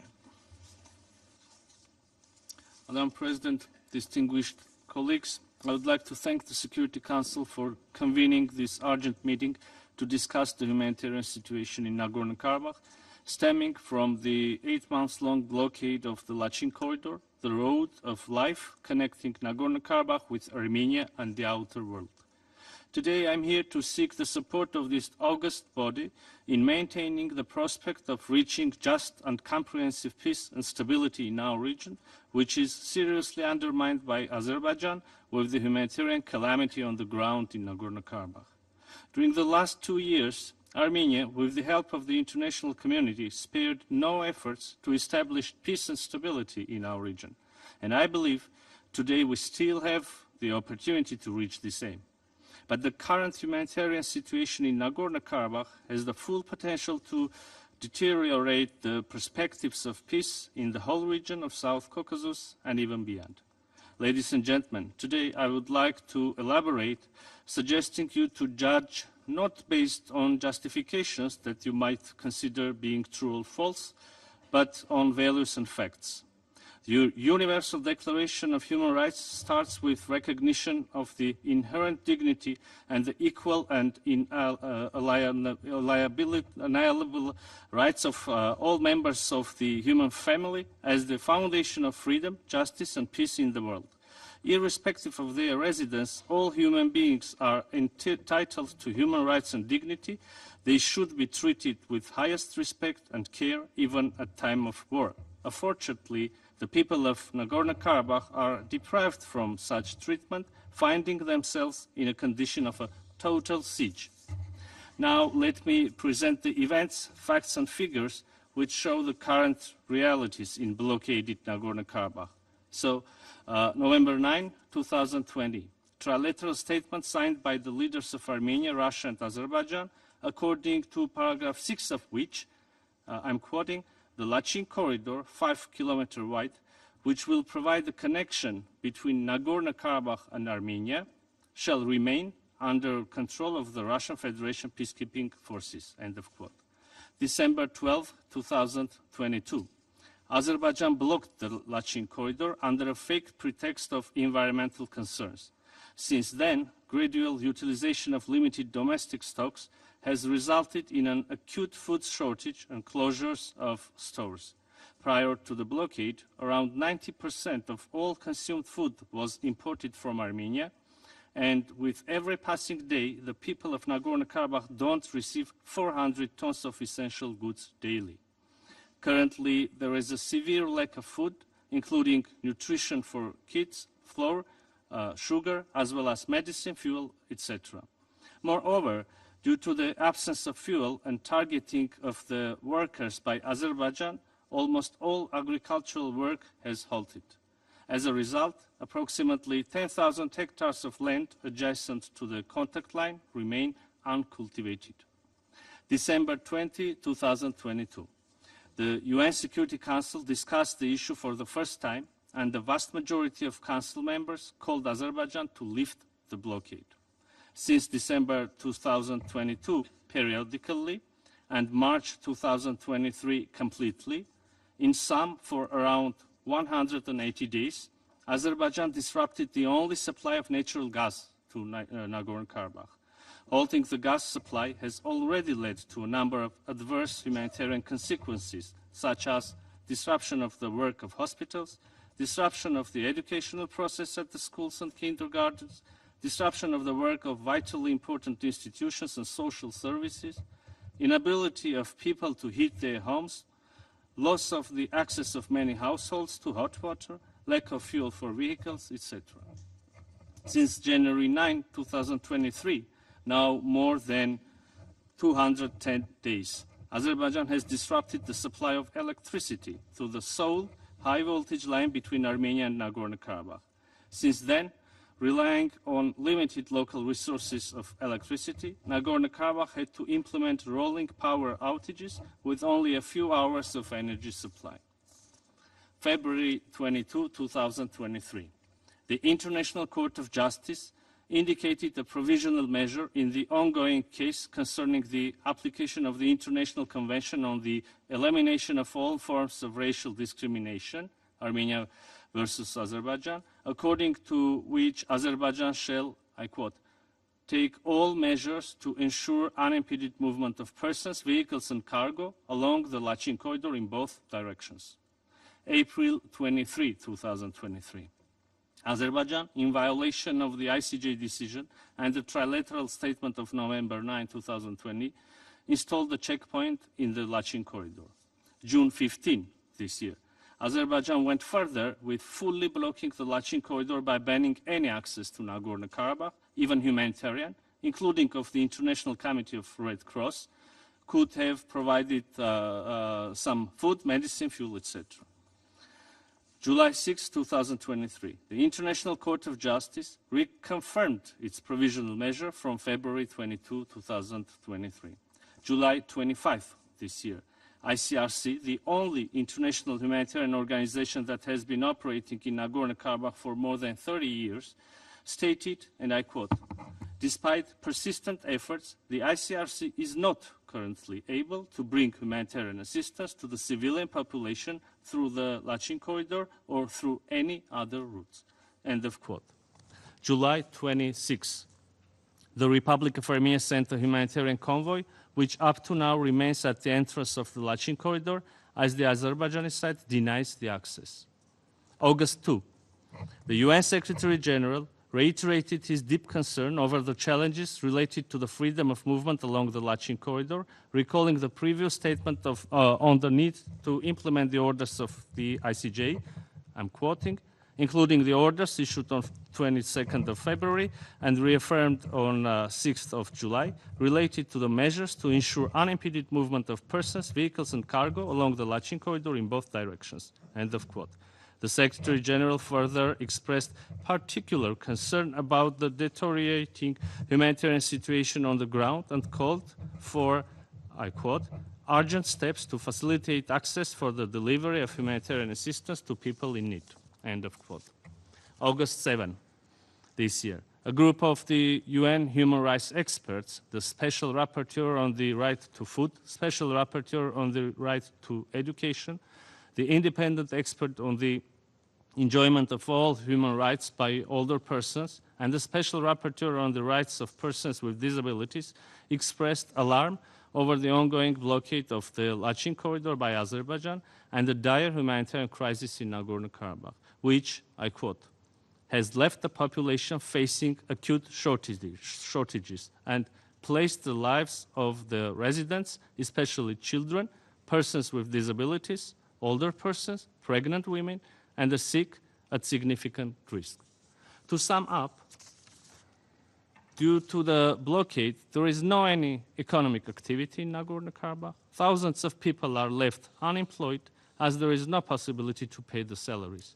Even those people that have money, they are not able to buy anything as the shelves in the stores are empty. Women, children, elderly, stay in long queues in order to be able to buy some bread or fruits and vegetables.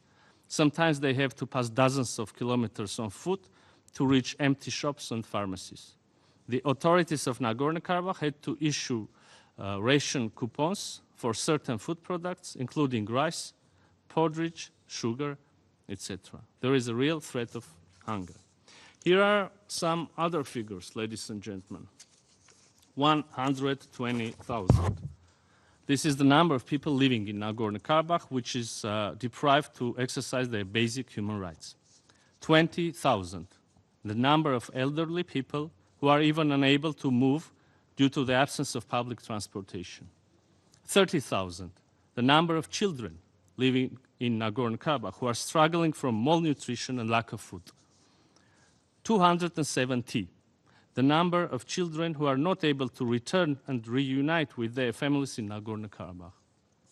2,000.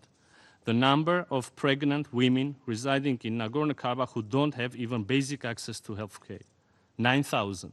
The number of people with disabilities who are deprived from proper medical care, 4,700 and 8,450. The number of people with diabetes and circulatory diseases, respectively, who are running out of essential medicine. All these events have doubled the rate of deaths in Nagorno-Karabakh for the past 8 months.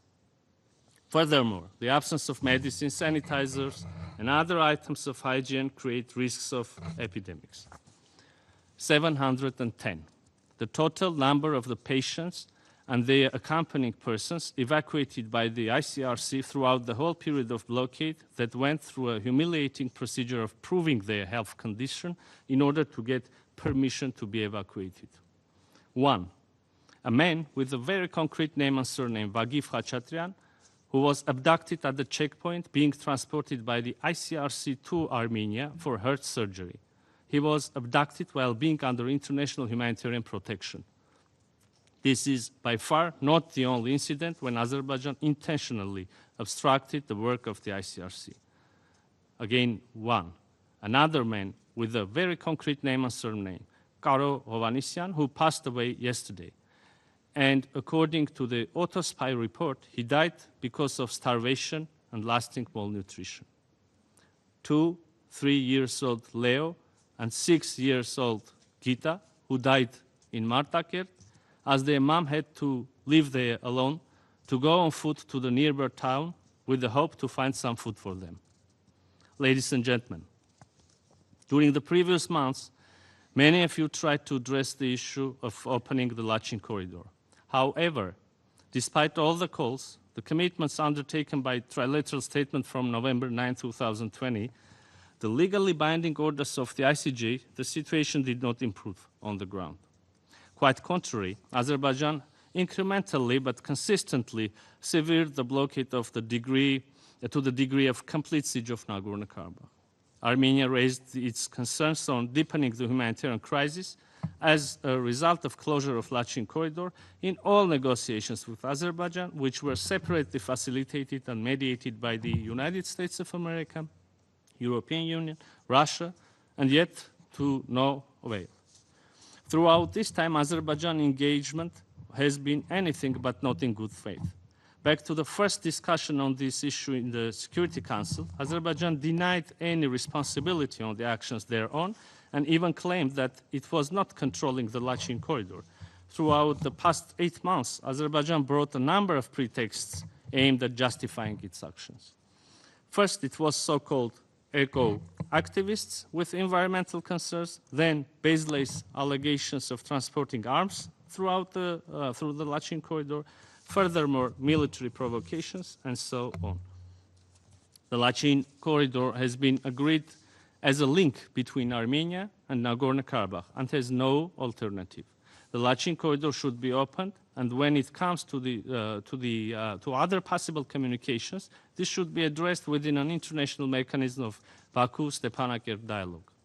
So today, I'm here to seek your support to address issues of very humanitarian nature, and we expect from this Council to condemn the use of starvation of civilians as a method of warfare prohibited by the international law, to condemn the unlawful denial of humanitarian access and depriving the civilian population in Nagorno-Karabakh of objects indispensable to their survival, including willfully impeding relief supply and access for responses to conflict-induced food insecurity, to demand full compliance with obligations under the international humanitarian law, including those related to the protection of civilians, in particular women and children, and critical civilian infrastructure, to call for the immediate restoration of freedom and security of movement of persons, vehicles and cargo, in line with the previously reached agreements through the Lachin corridor, to ensure full cooperation of the parties in good faith with the International Committee of Red Cross and safe and unimpeded delivery of humanitarian assistance, to dispatch an independent interagency needs assessment mission in Nagorno-Karabakh and provide humanitarian assistance to the affected population.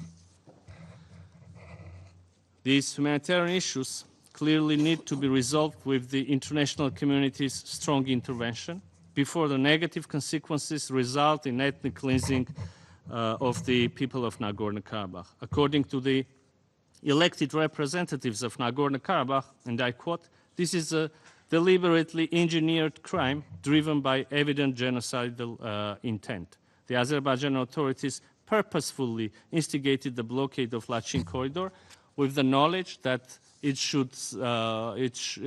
would subject the entire population of Nagorno-Karabakh to a gradual demise, yet choose to persist with the course of action. At the same time, the report of International Criminal Court former prosecutor Luis Moreno Ocampo reflects that it is already a genocide that is happening in Nagorno-Karabakh. According to Mr. Ocampo, I quote, "The blockade of the Lachin corridor by the Azerbaijani security forces, impeding access to any food, medical supplies, and other essentials should be considered a genocide under Article 2 of the Genocide Convention, deliberately inflicting on the group conditions of life calculated to bring about its physical destruction. Starvation is the invisible genocide weapon.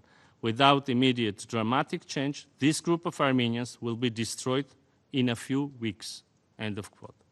Distinguished Council, the prevention of such a catastrophe is a core duty of the United Nations and this Council.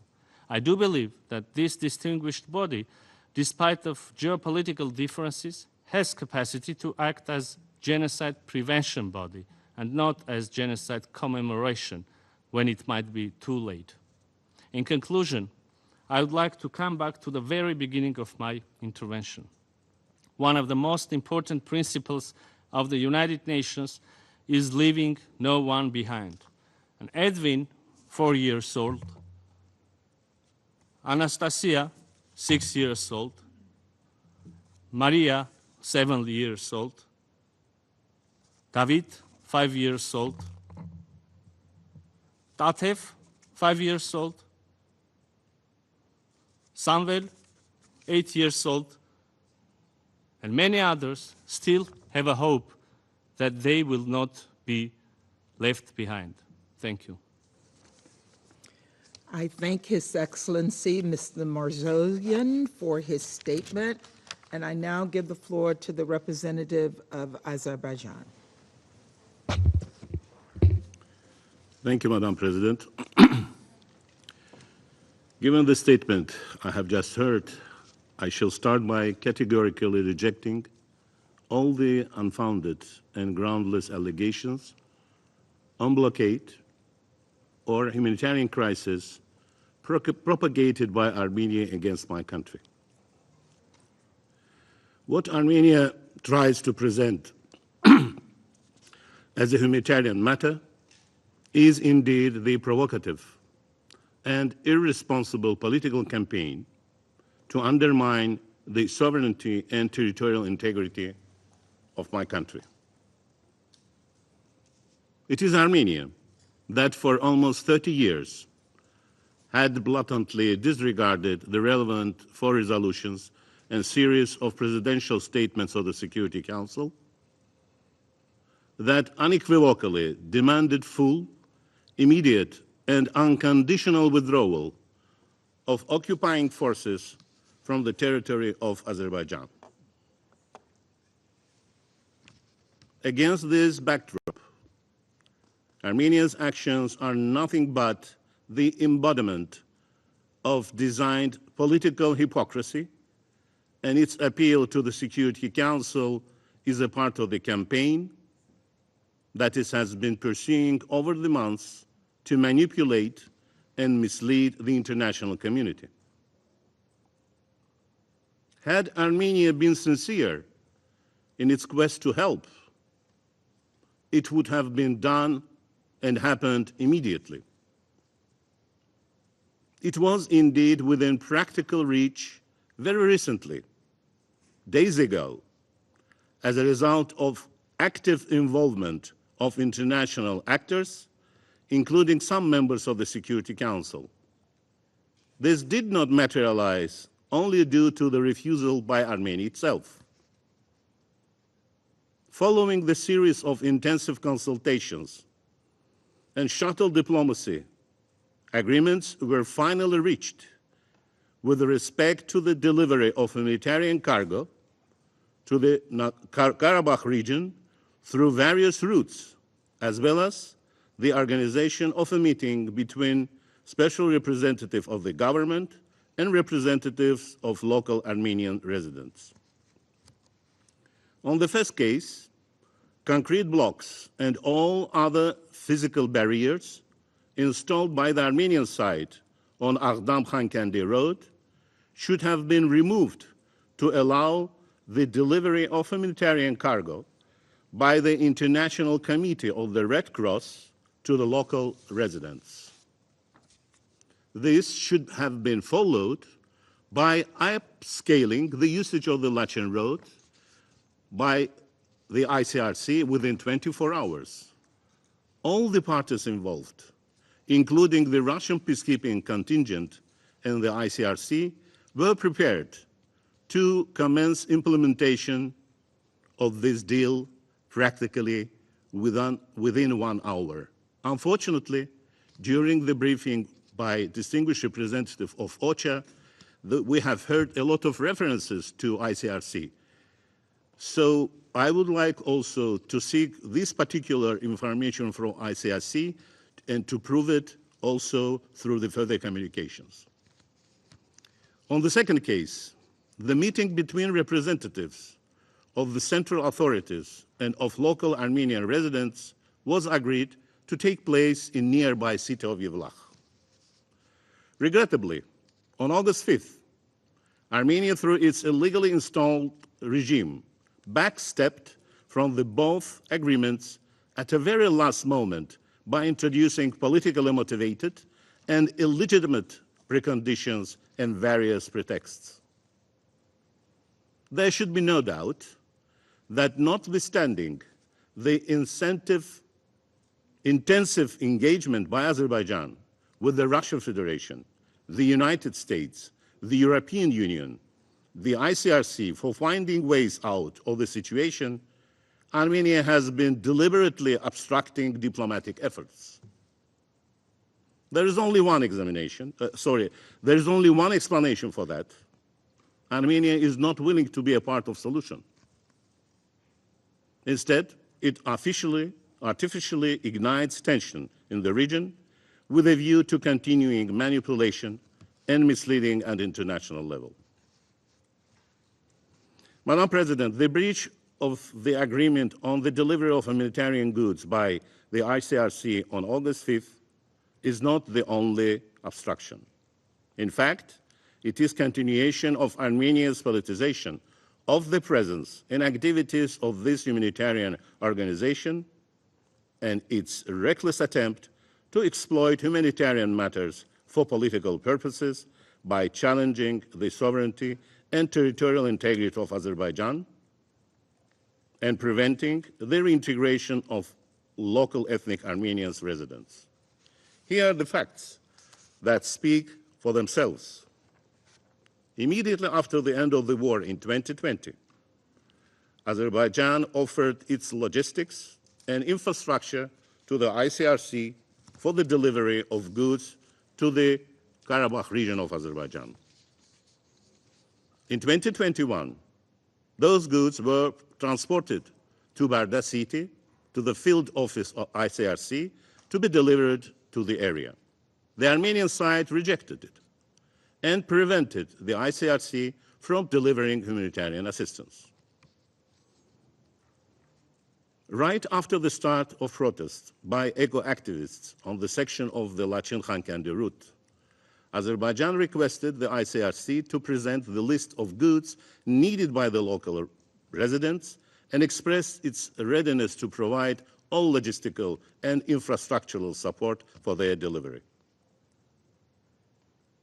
The ICRC came back with the response that the Armenian side didn't want any supply through Azerbaijan. Armenia resorted to the unprecedented action, abusing the ICRC for smuggling dual-use technologies and other stuff, such as microchips, to the Karabakh region. RCRC had to acknowledge this fact, which is a serious blow to the humanitarian mandate and the reputation of the committee. Armenia rejected to accept RCRC's Baku-based international medical personnel to be deployed to Hankandi. It was the proposal by the RCRC itself to facilitate medical evacuations and help deal with medical issues on the ground, and it was supported by my country. Armenia's abuse of RCRC for its political purposes also makes it crystal clear that the calls for increased international presence, including UN-affiliated organizations, have nothing to do with the humanitarian concerns. Instead, the aim is getting more tools for manipulation. Madam President, the Karabakh region of Azerbaijan, it is an internationally recognized territory of my country. And the ethnic Armenians living there are considered the residents of my country, of the Republic of Azerbaijan. The government of Azerbaijan is strongly committed to guarantee and secure the access of these residents to the necessary goods and establishing appropriate living conditions for them. These objectives are fully in line with international law and international humanitarian law principles, underscoring Azerbaijan's unwavering dedication to upholding these standards. Madam President, the so-called Lachen Corridor is a road within the sovereign territory of Azerbaijan without any extraterritorial status. Is primarily intended for the movement of citizens, vehicles, and goods under the trilateral statement of November 10, 2020. In adherence to its commitments under this statement, Azerbaijan has allowed movement along this road. This remains intact after the establishment by Azerbaijan of the checkpoint on its border with Armenia. The border checkpoint was established in exercise of Azerbaijan's inherent right to safeguard its sovereignty and security, to prevent the consistent and blatant abuse by Armenia of this route for illegal military and other activities.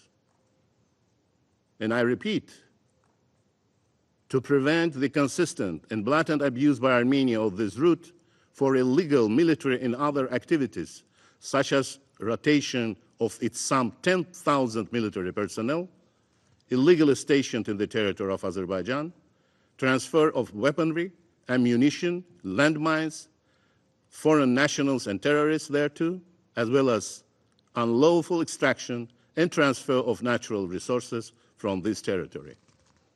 This is humanitarian assistance. The unanimous decision by the International Court of Justice on July 6 this year to reject Armenia's request for an interim measure of the removal of the checkpoint definitively dismissed Armenia's allegations that the Lachen checkpoint is illegal. The establishment of the border checkpoint has not impeded the civilian movement along the Lachen road. There has been, in fact, a notable increase in such a movement until June 15 of this year.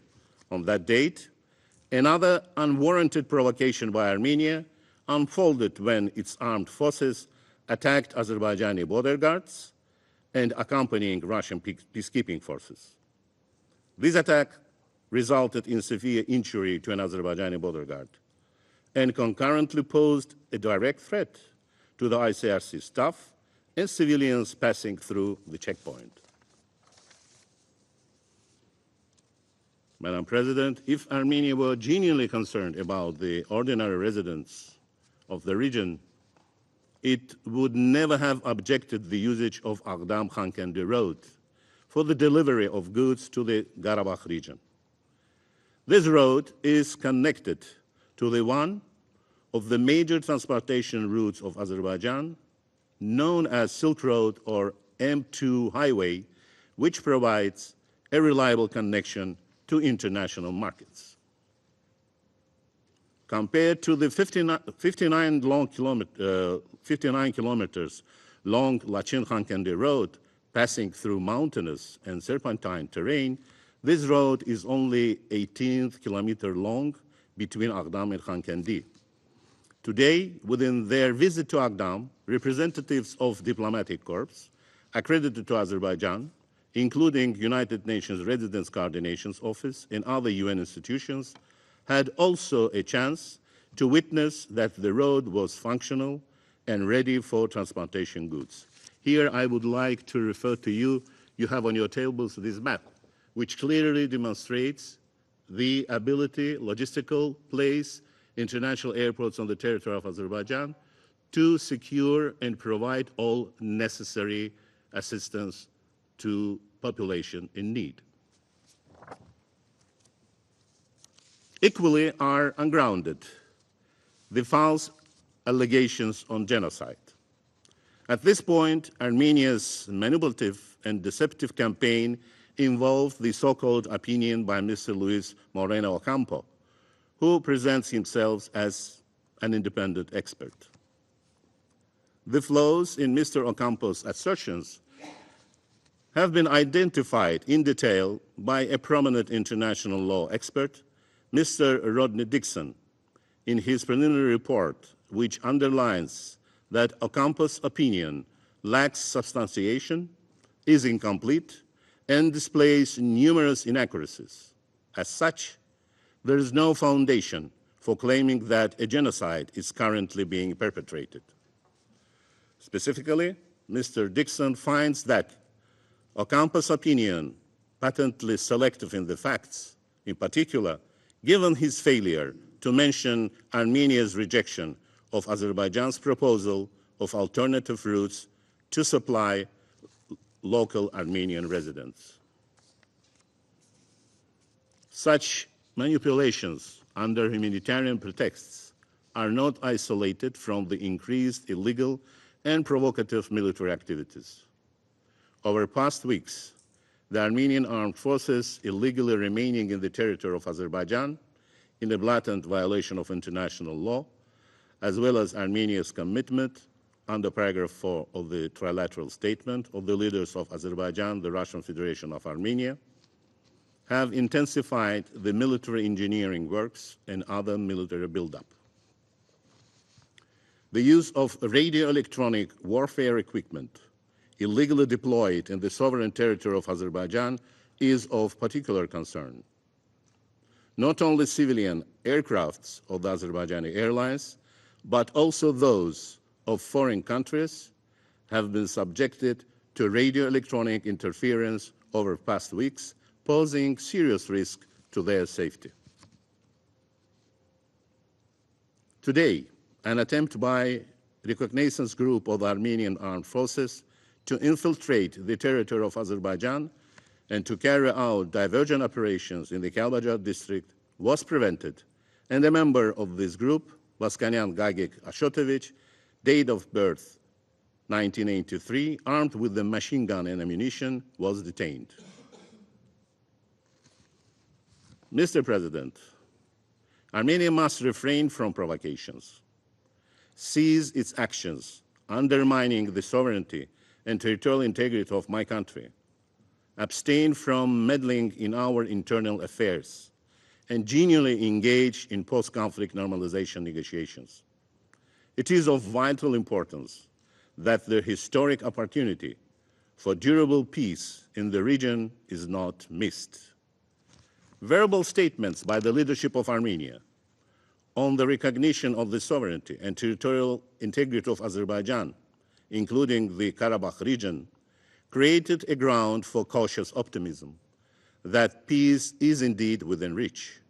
Now Armenia has to transform this statement into the real deeds and refrain from questioning the sovereignty of Azerbaijan, including under the pretext of humanitarian needs of the local Armenian residents of the Karabakh region of my country.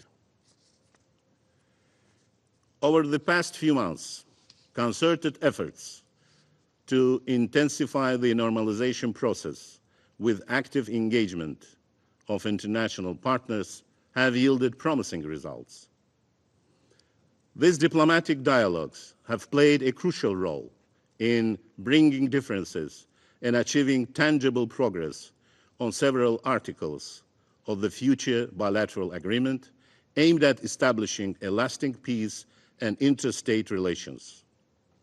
Azerbaijan pursues the policy of integration of ethnic Armenian residents of the Karabakh region as equal citizens, guaranteeing all the rights and freedoms envisaged in the Constitution of Azerbaijan and all relevant international human rights mechanisms that Azerbaijan is signatory to. Our adherence to both these tracks is firm, as we are firm to protect our sovereignty and territorial integrity by all legitimate means enshrined in the UN Charter and international law. We are confident that the international community, and first of all the Security Council, will support this approach based on equal and reciprocal respect for the legitimate interests of both countries through mutual recognition and respect of each other's country sovereignty, territorial integrity, and inviolability of borders. Madam President, I have also something to show to the august body.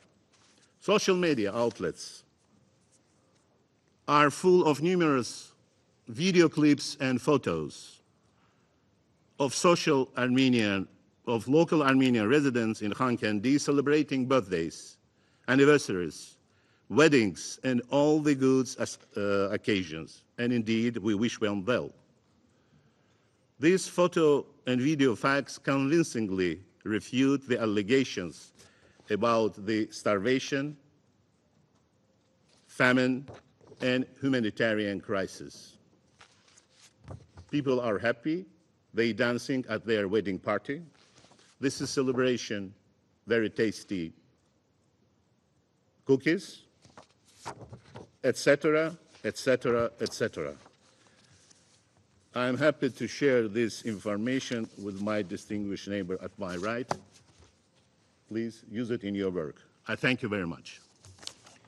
I thank the representative of Azerbaijan for their statement. I now give the floor to the representative of Turkey.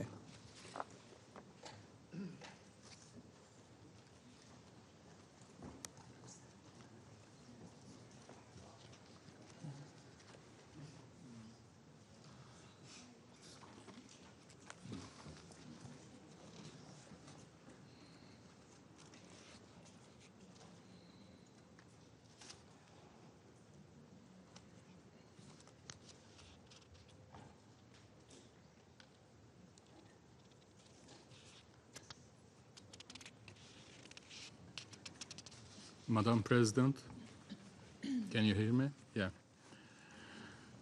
Madam President, thank you for inviting us to this meeting. As a country with vested interests in regional peace and stability and actively engaged in initiatives towards this objective, Turkey is concerned with the attempts of Armenia to exploit international platforms, including UN Security Council, to express politically motivated and unsubstantiated allegations regarding the Laçın Road. We need to address this issue in its proper context. First and foremost, the legitimate concerns of Azerbaijan have to be taken into account, and its inherent sovereign rights have to be respected. Azerbaijan has been expressing concerns on the abuse of Laçın Road for supplying armed groups and illegal mine exploitation in Karabakh for a long time.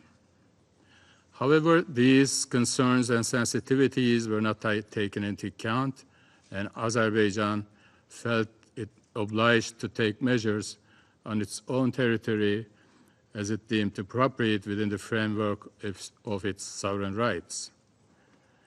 We know that Azerbaijan has exercised care to observe humanitarian considerations while these measures were implemented. As a matter of fact, medical evacuations through the Laçın Road is possible, and Azerbaijan has already allocated the Akdam-Hankendi Road for supplying needs of the Armenian residents in Karabakh. Moreover, Azerbaijan has demonstrated its willingness to establish dialogue with the representatives of the local Armenian people to address the issue in a substantial manner. Unfortunately, Azerbaijan's sincere efforts have not been reciprocated. Madam President, we remain convinced as Turkey that there is a historical opportunity for comprehensive peace, stability, and cooperation in the region. To this end, we expressed our commitment to full normalization process with Armenia and took steps in this direction. We continue to strongly support peace talks between Azerbaijan and Armenia. It is our firm belief that regional normalization can only be attained through dialogue and goodwill. We will continue to take part in, encourage, and support efforts towards this goal. I thank you. I thank the representative of Turkey for their statement. I now give the floor to His Excellency, Mr. Silvio Gonzato, Chargé d'Affaires of the Delegation of the European Union to the United Nations. Thank you, Madam President, for giving me the opportunity to take the floor, and thank you also to Madam Wasumu for her briefing. Madam President, the European Union is following with great concern the serious humanitarian situation affecting the local population, the former Nagorno-Karabakh Autonomous Oblast. Movement through the Laçın corridor has been obstructed for more than 8 months, despite orders by the International Court of Justice to reopen it. Since 15th of June, there's been a blockage of the Laçın corridor with the exception of occasional medical evacuations. Medical supplies and essential goods are reportedly in critically short supply or have already run out, with dire consequences for the local population. The EU deplores that the ICRC activities in the region have been heavily impacted and calls for their full resumption, including medical evacuations and humanitarian supplies. Humanitarian access must not be politicized by any actors. Movement through the Laçın corridor must be reopened immediately. Based on the November 2020 trilateral statement and the February 2023 ICJ order, the Azerbaijani authorities bear the responsibility to guarantee safety and freedom of movement along the Laçın corridor and to ensure the crisis does not escalate further. We've taken note of the expressed readiness of the Azerbaijani authorities to also supply goods via the city of Akdam. This should, however, not be seen as an alternative to the reopening of the Laçın corridor. The population on the ground needs reassurances, first and foremost regarding their rights and security. The EU reiterates its call for direct dialogue between Baku and the Karabakh Armenians. This dialogue should build much-needed confidence for all those involved. The EU has also been following the growing tensions between Azerbaijan and Armenia over the past month along their international border, with shooting incidents reported almost on a daily basis. The EU monitoring mission in Armenia is conducting patrols along the Armenian side of the international border with Azerbaijan to observe and report on the situation. The objective of the mission is to contribute to conflict resolution and build confidence between Armenia and Azerbaijan. We call on all sides to avoid further incidents and return to dialogue.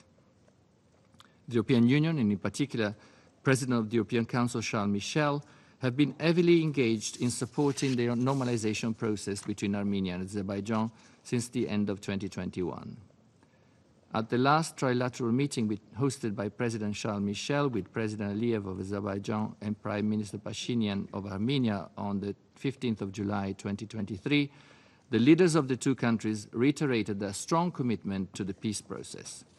They notably reconfirmed their full respect of the other country's territorial integrity and sovereignty, and their unequivocal commitment to the 1991 Almaty Declaration as a political framework for the delimitation. As a matter priority, violence, harsh rhetoric, and the spreading of disinformation should stop in order to provide a conducive environment for peace and normalization talks.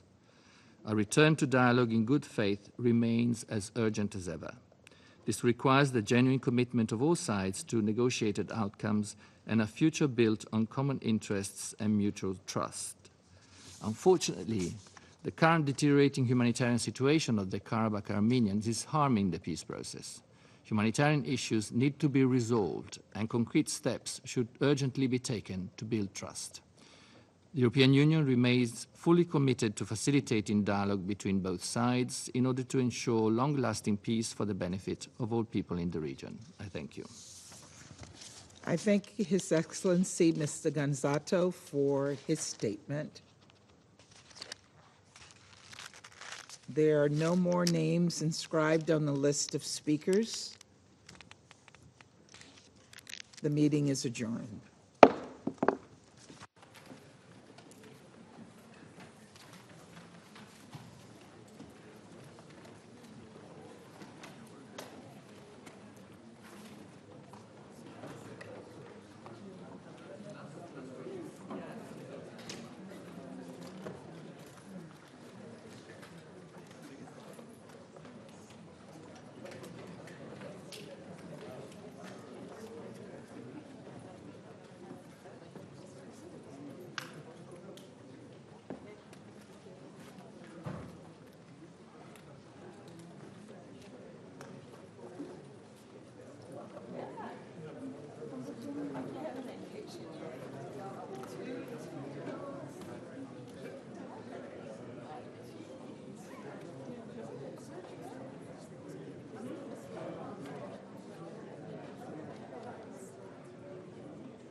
I know, I told him he's clearly gotten some sun.